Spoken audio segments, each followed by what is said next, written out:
going through your mind as you're seeing a jump ball going through the air? I guess in the moment, just do my best, do whatever I can to catch it, keep my eye on the ball, and just, hoping and trusting all my practice that I've put in to catch it, get the job done. Are you worried when there's a guy like right on your hip pocket like that? Not really, to be honest with you. I was telling my family this after the game. It was just kind of like, I didn't black out, but it was almost like I kind of got past him a little bit, and I just instantly tried to find DJ, and everything around me kind of blacked out a little bit, and it was just me and DJ. Pretty cool moment. I think Coach Grisham was talking about just the offense building confidence, especially in the pass game. Obviously, you guys are going back and forth with them. How much confidence do you guys have as you're going back and forth that you're going to be able to answer each time? Yeah, I think we are definitely heading in the right direction as an offense, just from a confidence standpoint and a performance standpoint as well. We have a really good relationship with Coach Richardson and Streeter and Coach Austin we have a really good thing going where we'll come on the sideline and, if we see something that they don't see, we're telling them exactly what we see, and then they're shooting it up to Coach Streeter, and then, if we need to make any adjustments or, change anything or see a weakness or anything like that, that's what we're doing on the sideline, which I really like. We have really good communication between the players and the coaches, but I think we're definitely heading in the right direction just from all the work we put in this offseason from a passing game standpoint. It's really starting to come to light, and that's exciting to see. How much is this like a building block kind of game that you guys just had? It was a top 25 matchup. You guys were just kind of kept throwing punches at each other in an overtime game. How much is this something you can kind of always, when the going gets tough in the future, can come back to, hey, we did this at this time? Yeah, I think it's a huge confidence booster. I think Coach Sweeney made this comment after the game, and I couldn't agree more. This past week's game is one of those games that you look back at the end of the season and be like, man, that was just, something you won't forget, and that was just kind of something that got you over the hump maybe, or just something that really sparked you even more. You think about, I think it was 2018, the Syracuse game. That was a crazy game, came down to the wire. Chase Bryce had to step in. A game like that, really just kind of sparks your offense and sparks your team, gives a lot of confidence. And so, yeah, I think this is definitely a game that you'll look back and just be like, man, just the amount of confidence it gave us. And now we know, and I think we knew this, but there's a difference from knowing and actually going out there and doing it. Just we will go down, we'll play 60 minutes or however long it takes, but we know as a group, as long as we're clicking and on the same page, no one can really stop us. So it's a good confidence booster.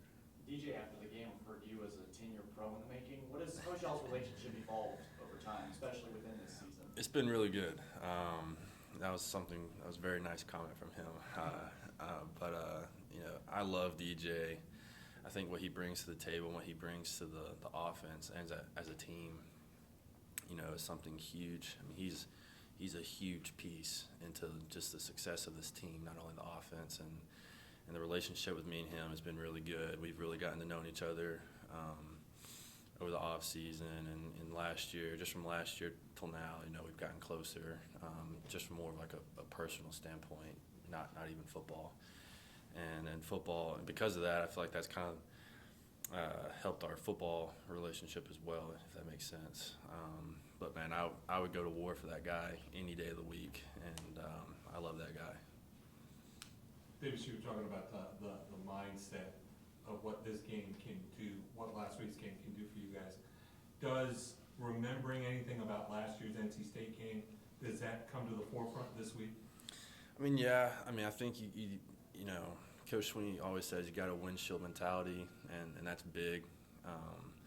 But kind of in the back of your head, we went there last year and didn't get the job done, and you don't want to do that again,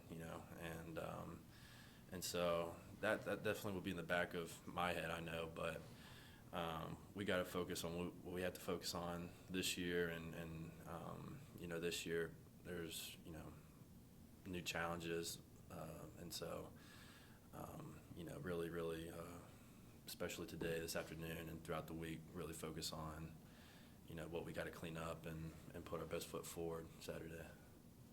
What do you think about what Jake's been able to do, and why are you guys good for each other? Man, Jake's special.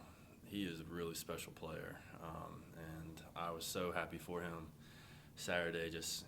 He put up high school numbers. That's what I told him. He like he had a high school game out there, 6 catches and whatever. But I was super excited for him. I think we kind of help each other's strengths and weaknesses a little bit, if that makes sense. Jake is a really, really, really talented route runner, and I'm learning something new from him every day in that standpoint, and I feel like I can help him in the run game a little bit. Just not that he needs help, but just I feel like if I can give tips, and we kind of bounce ideas off each other. It's like hey, I saw you run this route, and maybe if you would have done maybe this, that might have helped you in that route, during practice or something. And if I see something in the blocking game, and maybe I can just give a little tip about his technique. That just bouncing ideas off of each other has really helped us a lot. But yeah, I'm super excited for him. He's going to have a great season. He's going to continue just to ball out. I'm confident in that, and he's got an extremely bright future here. Night game, top 10 matchup, College Gameday coming. Just describe to me the kind of atmosphere you guys are getting ready for this game. Man, it's exciting. It's really exciting. I was telling my family this the other day too, that I think it might be like the first true College Gameday experience I've had here at Clemson. Just with I think College Gameday came my sophomore year for Miami, but that was COVID, and that was kind of a little wacky. But I'm excited personally. I think it's going to be really good. I think we'll feed off of the energy Saturday night, and I look forward to it. Everybody talked about the light show that went on against Yeah. Louisiana Tech. Now, probably be more the same. What was your perspective of that, and your thoughts on a little different entrance into Death Valley for you? I loved it. I thought it was really cool.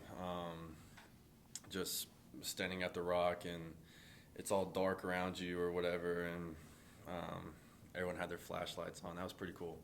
And they got the guys excited just a little bit more. But I think you Saturday night with the light show, and just the how big this game is, it's going to be really exciting. It's going to be fun to see.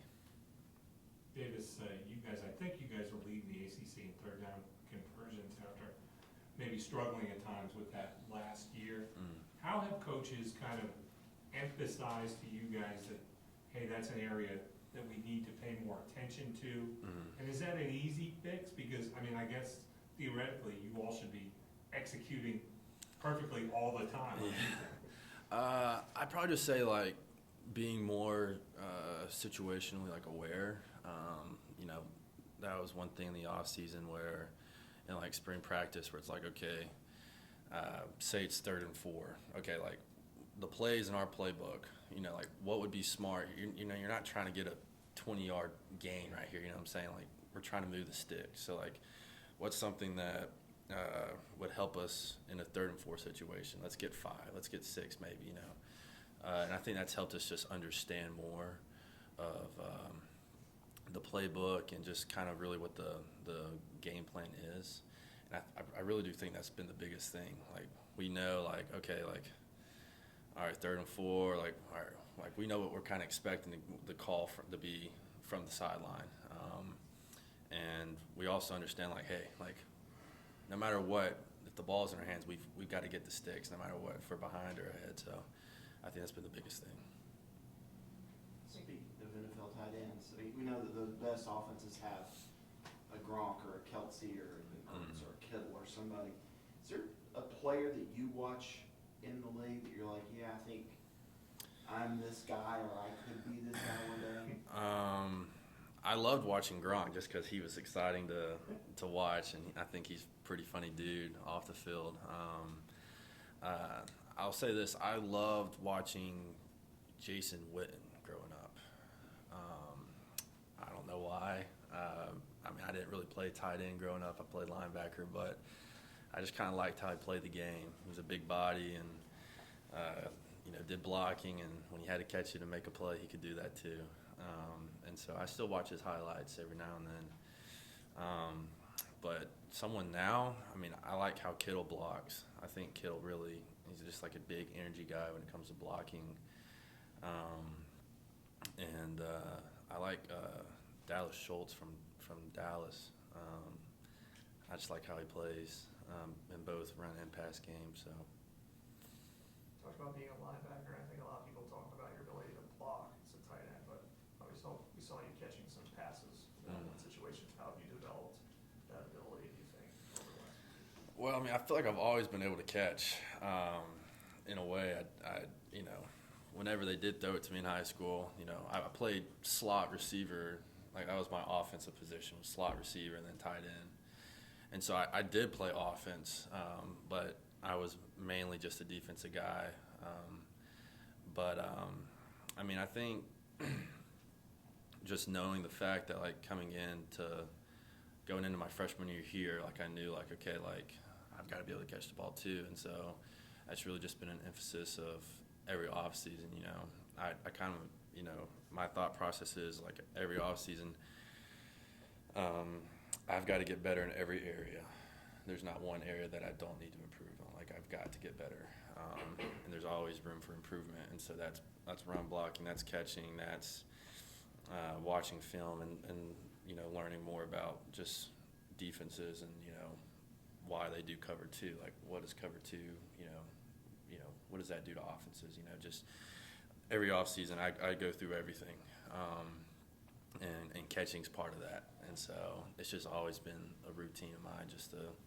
Coach Richardson makes a big emphasis on it during practice. We have a thing called the catching station. In every practice, we're at the catching station. And so it's just always something that I've worked on, especially since I've gotten here. Coach Grisham was saying that obviously the Titans have had 3 different coaches over the last 3 or 4 years. He just really appreciates you guys accepting him and his coaching style. I mean, how would you describe his coaching style as compared to the other? How would I describe his coaching style? He's just really, he's just one of the guys, if that makes sense. I mean, I think he's really tried hard, like, really connect to us with, like, on a personal level. He's got some swagger about him that I think he thinks he has more swagger than he really does. But he definitely has swagger for sure. He's really just trying to make that personal connection. Like, he doesn't talk to us like, like he's some big, like, authority guy. It's like he's part of the tight end room just like we are, and he's just here to try to help us along our journey. And I've really respected that from him, and he's done a great job. He really has, and it's easy to play for him, if that makes sense. I mean, just you can tell that he cares, and it's really easy to play for him. And he's really helped us in both the run and pass game. I mean, really in the pass game. I mean, he's really smart in the pass game, like really smart. And the ideas he brings to the table is, really good ideas. And I think, I really don't think he'll be a tight end coach in 10 years. I think he'll be higher up. I really do. But I think the main thing is probably the personal connection. Just he's really, made a bond with each and every one of us, that I respect. At least at first, how much did you have to coach him? Not really a whole lot, to be honest with you. I mean, he was here 7 years or something before he got the tight end job. So I mean, he kind of knows, how it works, and then he brought his own ideas to the table. For the run game, we do talk to Coach Austin a little bit, especially at first. With maybe tips and, little technique stuff, that he might be learning as well. But really not a whole lot. You talked about Coach Richardson's swagger. He said one of the things he really wanted to instill in you guys is not only to have confidence, but carry yourself with some swagger with that confidence too. I'm not sure if you were asking him for tips on swagger, but how does that manifest itself for you guys as if you're trying to kind of sort of, I guess, outwardly show that level of confidence? Yeah, I think he just wants us to believe in ourselves, and I think when you believe in yourself, like, you carry yourself a certain way, and I think that's just what he wants us to show on the field. Like, hey, like, if you need us to make a play in the run game, we're going to freaking make it. If I need to make that block, I'll make the block. If I need to go make that catch, I can go make that catch. And I think that's really what he's been trying to instill in us, and it's working. I think it starts with his confidence in us, and us seeing how much confidence he has in us has really, helped us. And so I think I answered your question. I think it's just, I think he really just wants us to believe in ourselves and to carry ourselves a certain way, and it's working. You said you blacked out a little bit on the touchdown catches. I guess the hurdle, did you also? My family thought that was pretty funny. I've never hurdled anyone in my entire career, like, since I've started playing sports. But last year, every time I got tackled, a lot of times I got tackled in the knees. And I was talking about it with one of the coaches, and they're like, man, you really need to start, like, jumping. And, like, they're going to keep going for your knees. And I was like, yeah, I don't want that to turn out bad, But it just kind of happened. I remember catching it and turning, and it was kind of weird. It's kind of hard to explain, but, like, I made eye contact with the corner, and I was just like, you could kind of tell he was going down. I was like, go for it, just hope I don't get hit in the feet and flipped over, but it worked out. So, yeah, it was pretty funny. Did you make eye contact with him after? I did not, no. I did not. No, sir. Anybody on Zoom for Davis?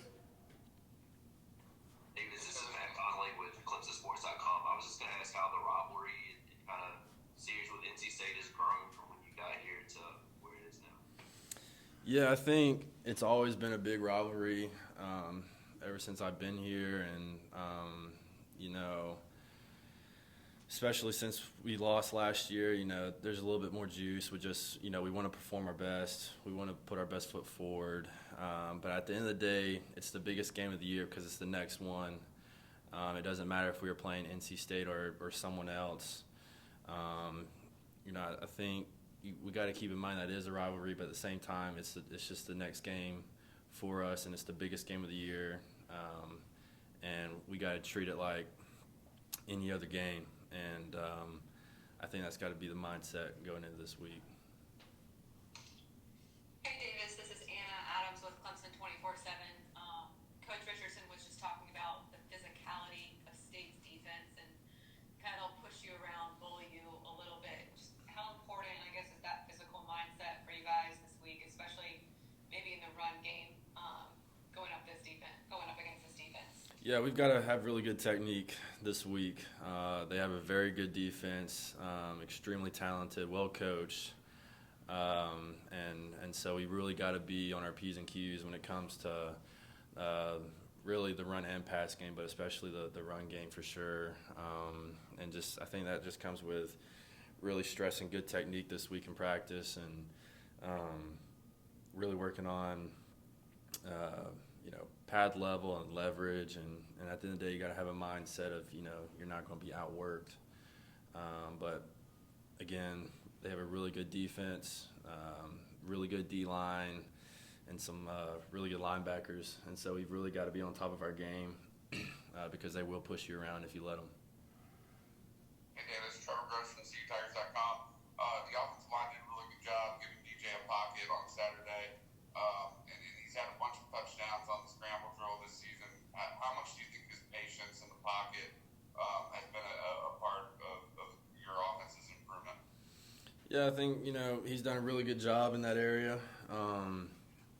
you know, I've said this before, I think DJ's just being DJ. And, you know, offense line is doing their job for sure. I think they're really clicking right now, and they've got a lot of confidence, and I think that helps a lot too, just with, you know, understanding the game plan and understanding whoever we're playing. But I think, you know, DJ's just being DJ, and, you know, I think everyone's really starting to see what he can do and what we've, as a team, always known that I've always known what he can do. Did Dabo tell you that he recruited Gronkowski and he was close to coming to Clemson? I think he actually did. He made a comment about that. I think when they went to the ESPYs, I think after the national championship or whatever, 2018 or 19, whenever it was, I think he ran into Gronk there, and that's when he told the team about how Gronk almost came to Clemson, which would have been pretty cool. Thanks, Davis. Yep. Anybody else for Davis? You were talking about, you really like that you can communicate with Kyle Richardson, things you're seeing on the field that goes back up the street, or whether it was the Wake Forest game or any of the other games. Can you remember a situation where you saw something and you were able to communicate that? It's just little things like maybe if the linebackers are biting hard, like, hey, maybe let's, you know, try to give the same look, but, you know, maybe take a shot, you know, do something that makes them trigger on their read really hard, and then, you know, try to trick them in some way, you know, or, you know, maybe a defensive end's really shooting the gap, crossing face, like pinching hard. So let's do something where maybe we give DJ the chance to read him, you know, and if he pinches down, maybe we can, you know, DJ can keep it, you know, something like that. Just little details like that is what, you know, is usually communicated. All right.